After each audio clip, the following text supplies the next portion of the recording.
Hello, how you doing?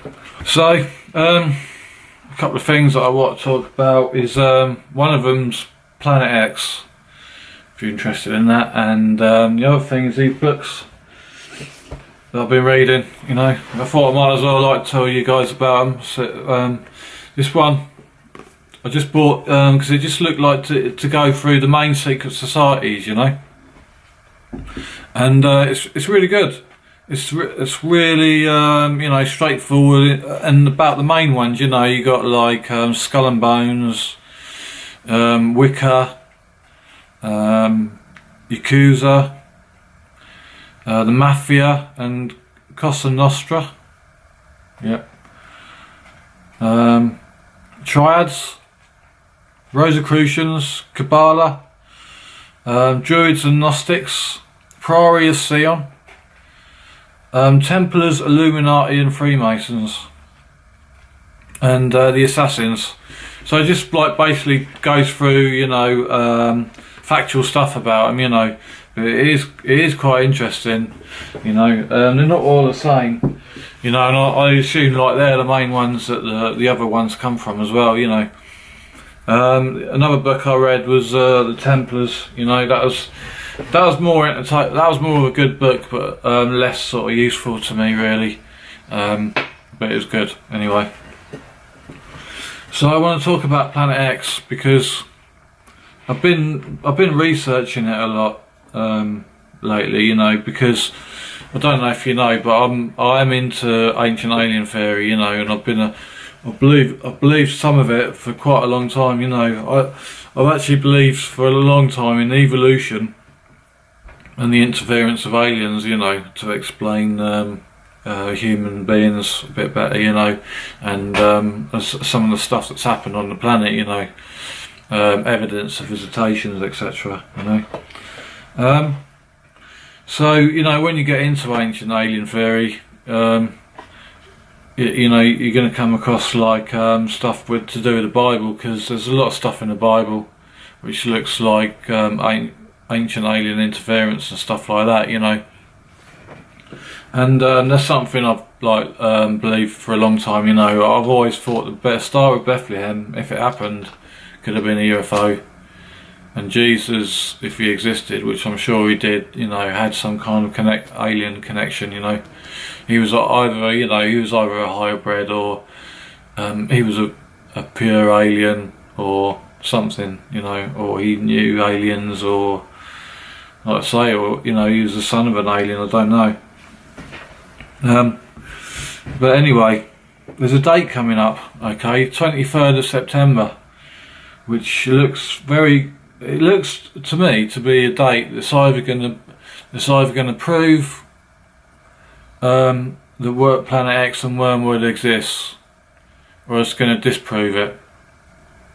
But not necessarily on that date you'll say, right, yeah, it does exist or it doesn't. But you'll know in the next 7 years, because on the 23rd of September 2017, there's an alignment with the stars which matches exactly Revelation 12. And if you read about Revelation 12, it talks about a virgin giving birth, and it's all about Virgo, you know, and Leo in the sky, and what's happening with Jupiter coming through a birth canal.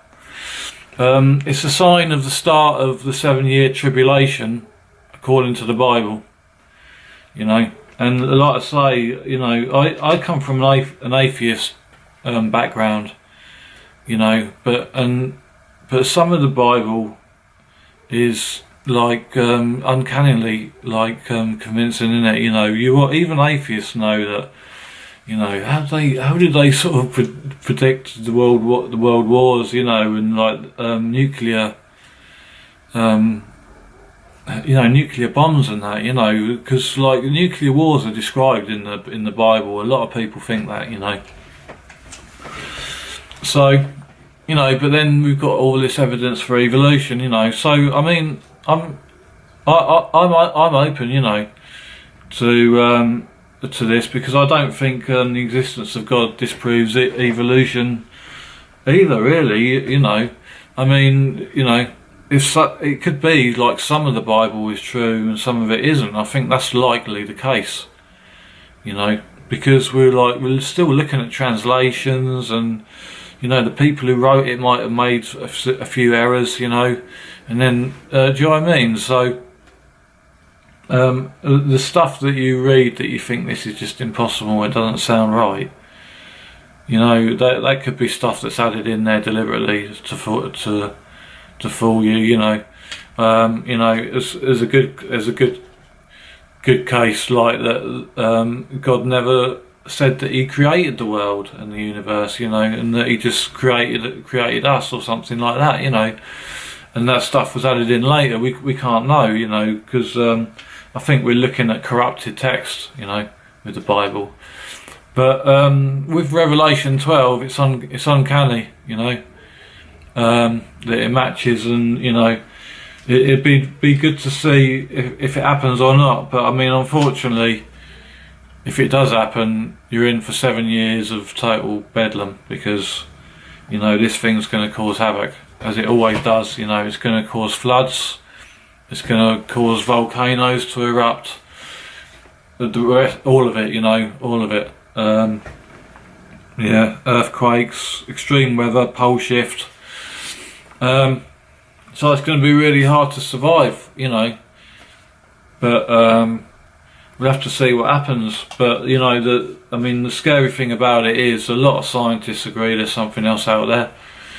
And if you go on Google, look at the infrared picture of space around where in between Virgo's legs. There's a patch there that's been like totally taken out. Like, it's something that Scott Clarke has pointed out. Yeah, these people do some really good research. We've got Gill Broussard. That's GILLBROUSSARD. He's done some great research into it, and a really convincing argument that he puts forward. But he did suggest a date in 2016 that didn't happen, and now he's saying that he's in the ballpark, which he is in the ballpark if it happens on 23rd of September. So you know, he's definitely worth listening to. He's done a lot of research, and he approached it from a skeptic and ended up convinced, but might have made a miscalculation on his date, you know.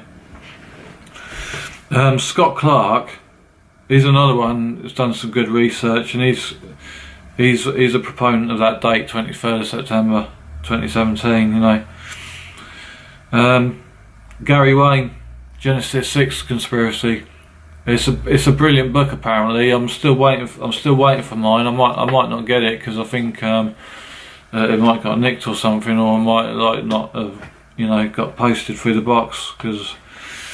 But you know, you don't need to buy the book anyway. You can go on YouTube, put in his name, Genesis 6 conspiracy. He's been researching that book for 30 years, and he talks a lot about the fallen angels being Nephilim, etc. You know, but he doesn't mind talking about what's in the book on the internet if you don't want to get it, and just listen to him talk about it, because he's very convincing. You know, you got the Hopi Indians. They talk about this, you know, this planet that's passing through, this red planet. You know, they call it the Red Kachina. It's got a few other names: Nibiru, Planet X, and Wormwood. Yeah, Gill Broussard quite cleverly points out how if you look at a comet, it looks like wormwood. You know, it looks like wood that's been attacked by worms. It's just a weird, you know, a weird thing, you know, how they call these things like 2,000 years ago. They call it wormwood. You know, but they can't have known what a comet looks like, what a massive thing like that looks like, you know. Or maybe they did, I don't know. But yeah, so you know, the elites have been building bunkers as well, so that, you know, they know something is coming as well. That's what I'm saying. And you know, if anyone's got the good information, it's them. And they're you know, they're buying silver and building bunkers. Obviously I can't build a bunker, but I have started to do something.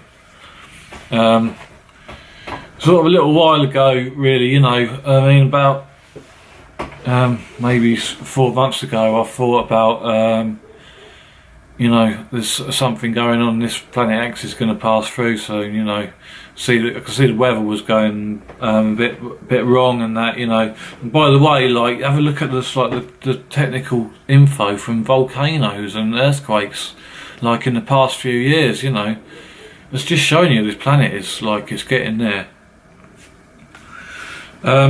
Yeah. So I started building a little survival kit. I just thought, I had no idea how it was going to happen, you know. I was like, is it going to be like something really sudden? Suddenly I'm just going to find myself in a bad survival situation.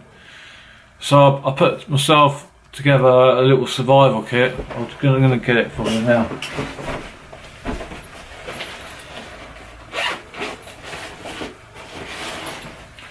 Yeah, because I thought, just in case, you know, because if it all starts going off, you know, all I could see was there was a lot of preppers, and they were prepping for shelter, water, food and ammunition and stuff like that. So I was like, I can't do that because I rent, you know, and if Planet X comes through and I'm renting, I'm going to get chucked out on the street, you know what I mean? So this is the first thing I bought, the SAS survival guide. This is the best survival guide that you can buy. There's just been millions and millions and millions of these sold. They're just amazing, you know. Lofty Wiseman, who wrote it, he was in the SAS and he taught survival to Special Air Service. And this is one that you can put in your bag. I have this in my bag all the time, you know, and it's great. I mean, I can do anything with this. I can test something to whether it's edible or not. I can build a camp, you know. I can like purify water. All these things, all these skills that are lost, you know, because of our modern lives, you know, they're still in us, you know. And if you've got the knowledge, you can learn it, you know.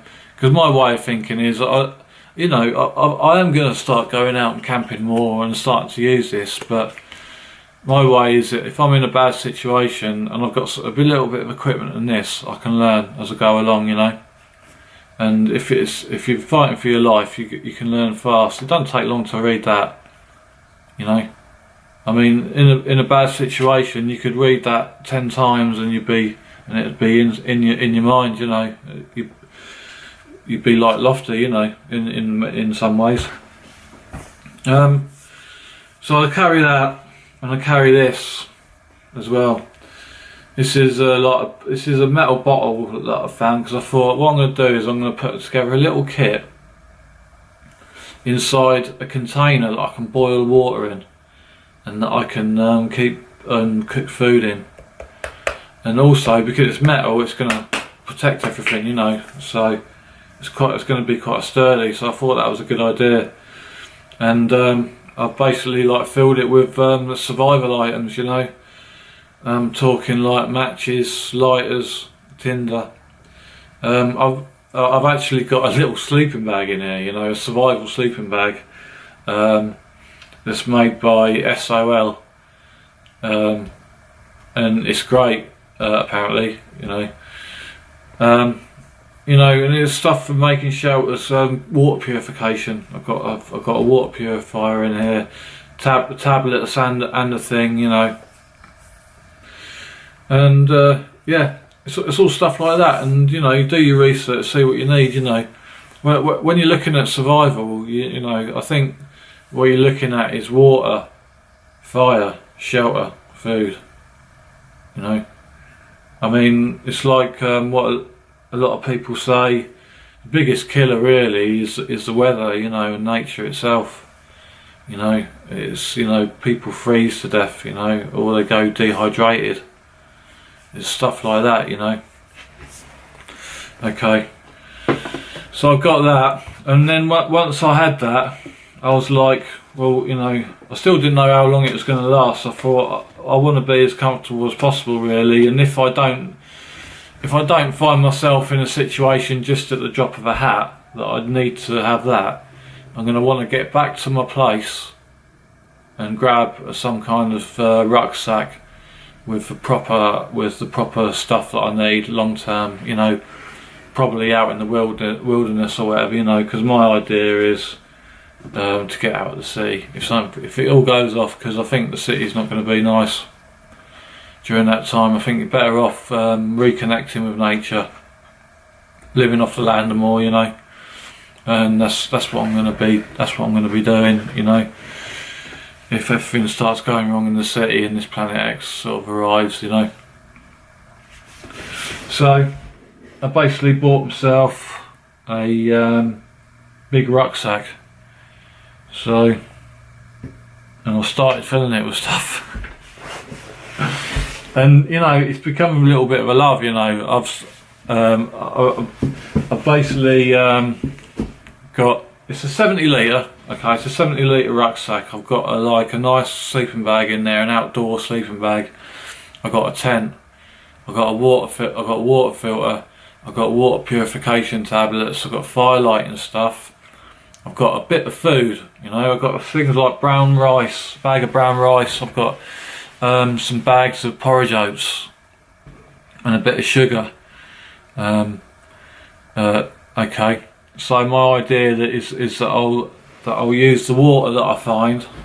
I'll basically base myself always near water, use water purification and you know, water filtration, and you know, as much as I can live off the land and use my own supplies, and maybe try and visit the edge of the cities to try and get hold of other supplies, you know. I think you need stuff to barter with as well, you know, sort of cash or small amounts of silver, you know. If you go for small amounts of silver, go for sort of like silver 1 ounce coins, you know, just the cheapest ones that they have, because silver's silver, you know, but silver's going to retain its value, you know, if it all goes off. And a lot of other stuff is going to be good for bartering as well, you know, stuff like lighters and water filters, water purification stuff, food, you know, that the kind of stuff that people who aren't going to be prepared for are going to be wanting to get, you know. That's stuff that's going to have a lot of value if you like prepare yourself, you know. And obviously, like, if there's targeted individuals still watching this, it's going to be a lot harder for them to target us with Planet X, like, causing havoc around the world. So I mean, I don't think it's going to be better than being targeted, though, to be honest with you. Okay, so what else have I got in there? Yeah, you know, it's worth sort of starting to learn a little bit about stuff, and what I'm planning to do as well is have a few expeditions of increasing days with my kit. You know, I'm going to learn how to use it, and I'm actually going to have fun with it. You know, in the beginning I was a little bit kind of, oh, you know, is this just a waste of money, you know, just spending money on this rucksacks and sleeping bags and shit. It's a lot of money, you know, in the end. And I've been looking at it thinking, well, I might as well use it, you know, I might as well, I'm in America, I might as well go out and you know, see a few sites and learn how to use it, and then I'm going to get my money's worth out of it. And I've got, you know, I've got this, because I've got a really nice tent as well. I'm really looking forward to using it, you know. So it depends on you, you know, I mean, on your investment, how much you believe this, but I recommend you at least invest a little bit of time in looking at this Planet X stuff, because it's really convincing, you know, very convincing. I'm over 50% convinced I'm going to see it. If I don't see it, I'd be absolutely amazed at how that this hoax has been managed to be like perpetrated, you know. It's sort of like something that's in the Bible, and you know, and even the weather's going mad. I mean, what are they doing? The elites like messing with the weather to make it look like Planet X is coming, and then building like shelters to make it look like Planet X is coming, but it's not really coming. It's just a bit massive hoax. Probably cost billions and billions and billions of dollars to perpetrate. Don't think so. Yeah. Okay, so this is my film about Planet X and books. See ya.